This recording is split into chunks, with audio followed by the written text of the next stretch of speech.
Hi and welcome to this new video. Let's fix the Wi-Fi issue in Windows.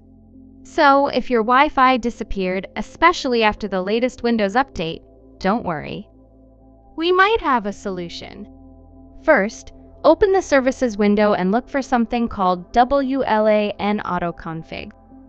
I don't know why, but in my case the name is still in Italian, even though I changed the system language to English. But for you, it should appear as WLAN autoconfig. Right-click on it, go to Properties, and make sure it's set to Automatic Startup. Then click Start to run the service.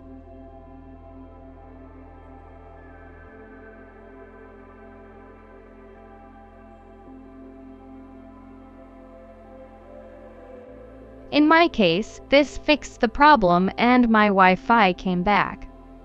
If it doesn't work for you, try this other method. Open Device Manager.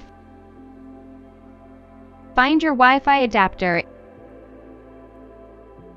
It might be called Intel or something similar depending on the brand. Right-click on it and choose Uninstall.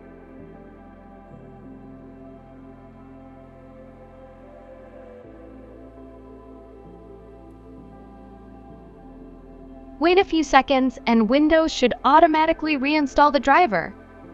This can also fix the issue. I hope this video helped you.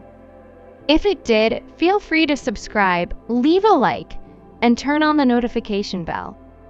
Thanks for watching and see you next time.